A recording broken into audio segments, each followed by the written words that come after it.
ஒரு சாதாரண நிலையில் அவன் இருக்கின்ற பொழுது அப்படியான ஒரு அடியை அவனது கை தாங்காது. இது போன்ற நிலைமைகளில் உள்ள விஷயங்களை நாங்கள் பார்க்கிறோம். உங்களுக்கு தெரியும், மென்டல் ஹாஸ்பிட்டல்களிலே இவருக்கு மென்டல் ரீதியாக என்ன எஃபெக்ட் இருக்கிறது என்று கண்டுபிடிக்க பதியப்பட்ட பதிவுகளும் இருக்கின்றன. மென்டல் ரீதியாக என்ன இருக்கிறது என்று கண்டுபிடிக்க முடியாத சில பதிவுகளும் மென்டல் ஹாஸ்பிட்டல் இலங்கையில் மாத்திரமல்ல உலகத்தில எல்லா இடங்களிலும் அப்படி இருக்கும். இவருக்கு மென்டல் ரீதியாக மூளை ரீதியாக என்ன பாதிப்பு என்று குறிப்பெடுக்கலாம். இன்னும் சிலருக்கு இவருக்கு என்ன பாதிப்பென்றே குறிப்பெடுக்க முடியாத அளவுக்குள்ள சில மென்டல்களை நாங்கள் காணுகிறோம். எங்களது நம்பிக்கை எப்படி இருக்க வேண்டும் என்று சொன்னால், இது வெறுமனே இயற்கை ரீதியான பாதிப்பு மட்டும்தான் என்று நம்புவது தவறானது. இயற்கையாகவும் மனிதனுக்கு இப்படியான பாதிப்புகள் உடலிலே ஏற்படக்கூடிய கெமிக்கல் சேஞ்ச், அதாவது ரசாயனவியல் மாற்றங்களால் ஏற்படவும் இருக்கிறது. தின்கின்ற சாப்பாடு, அமைகின்ற சூழல், உட்கொண்ட உணவுகள், அதுபோன்று எங்களோடு சம்பந்தப்பட்ட அந்த இயற்கையான அல்லாஹ் தஆலா அமைத்திருக்கக்கூடிய மெட்டீரியல்களால் ஏற்படுகின்ற மாற்றங்கள் உடல்களிலே தாக்கம் அளிக்கின்றவைகளும் இருக்கின்றன.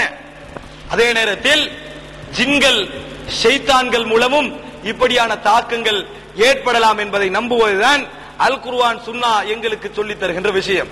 ஒரு மனிதனுடைய உடலிலே ஜின்களுடைய அந்த உடல் தன்மை ஏற்படலாம், அவர்கள் மனிதன உடலையே நுழையலாம் என்பதற்கான ஆதாரங்கள் குர்ஆனிலே சுன்னாவில் நாங்கள் பார்க்கிறோம். ஜின்களுக்கென அல்லாஹ் தஆலா ஒரு அமைப்பை படைக்கவில்லை. அதாவது அமைப்பு என்றால் கை கால் என்ற அமைப்பிலே அவர்களை படைக்கவில்லை. மாற்றமாக ஜின்களுக்கென அல்லாஹ் தஆலா கொடுத்த தோற்றம் ஒரு காற்று விதமான தோற்றம் தான், காற்றமைப்பான தோற்றம். அவர்கள் நினைத்த உருவங்களை எடுப்பதற்கான வாய்ப்பை அல்லாஹ் தஆலா கொடுத்தான். அதை நாங்கள் போன வாரம் பார்த்தோம். இப்பொழுது நான் சொன்ன இந்த விஷயத்திற்கு குர்ஆனிலும் சுன்னாவில் ஒரு மனித உடலிலே ஜின்னுடைய அந்த சக்தி நுழையலாம் அல்லது ஒரு ஷைத்தான் தனது தாக்கத்தை செலுத்தலாமா இல்லையா என்ற கேள்விக்கு ஆம் என்று சொன்னேன். அதற்கு குர்ஆனிலும் சுன்னாவிலும் எவ்வளவு ஆதாரம் இருக்கிறது என்பதை நான் உங்களிடத்தில் இப்பொழுது சொல்லிக்கொள்ள ஆசைப்படுகிறேன். சகோதரர்களே, திருமறையிலே சூரா பக்கராவிலே 275வது வசனத்திலே அல்லாஹ் தஆலா மறுமையிலே வட்டி தின்றவர்கள் எப்படி எழும்புவார்கள் என்பதை சொல்லி காட்டுகிறான். அதாவது அல்லதீன யஅகுலூன ரிபா, இவர்களெல்லாம் வட்டி சாப்பிட்டு இந்த உலகத்திலே வாழ்கிறார்களோ அவர்கள் மறுமையில் எப்படி எழும்புவார்கள் தெரியுமா?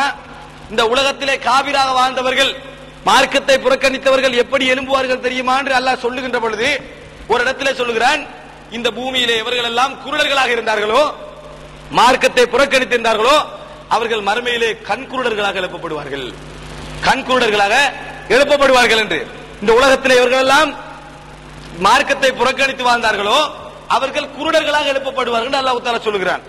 அதுபோல் இங்கே சொல்லி காட்டுகிறான், அல்லதீன யஅகுலூன ரிபா, இவர்கள் எல்லாம் வட்டி சாப்பிடுகிறார்களோ அவர்கள் லா யகூமுன, எப்படி எழும்புவார்கள் தெரியுமா? இல்லா கமா யகூமுல்லதி யதகப்பத்துஹு ஷைத்தானு மினல் மஸ், ஷைத்தான் தீண்டிய மனிதன் எப்படி எழும்புவானோ, ஷைத்தான் தீண்டிய மனிதன் எப்படி எழும்புவானோ அது போன்றுதான் நாளை மறுமையிலே இவர்கள் எழும்புவார்கள் என்று அல்லாஹ் தஆலா சொல்லுகிறான். அல்லதீன யஅகுலூன ரிபா லா யகூமுன இல்லா கமா யகூமுல்லதி யதகப்பத்துஹு ஷைத்தானு மினல் மஸ். தகப்பத் என்று சொல்வது லரப என்றால் ஒரு இடத்துல அடித்தான், தகப்பத் என்றால் தாறுமாறா விழுகிறது, எங்களால எதால எப்படி நடக்கிறது விளங்காத அளவுக்கு விழுகிறது, அதைத்தான் சொல்லுவது. அல்லாஹ் தஆலா சொல்லுகிறான், லா யகூமுல் அதாவது யகூமுல்லதி யதகப்பத்துஹு ஷைத்தானு மினல் மஸ், ஷைத்தான் தீண்டி விகாரமாக எழும்புகின்ற மனிதனை போன்றுதான் நாளை மறுமையிலே வட்டி சாப்பிட்டவர்கள் எழும்புவார்கள். அப்படி என்றால் ஷைத்தானுடைய தீண்டுதல் மூலம் விகாரமாக ஒரு மனிதன் எழும்பலாம் என்பதற்கு இந்த வசனத்திலே அல்லாஹ் தஆலா நேரடியாகவே அப்படியான ஒரு தாக்கம் இருக்கிறது என்பதை சொல்கிறானா இல்லையா?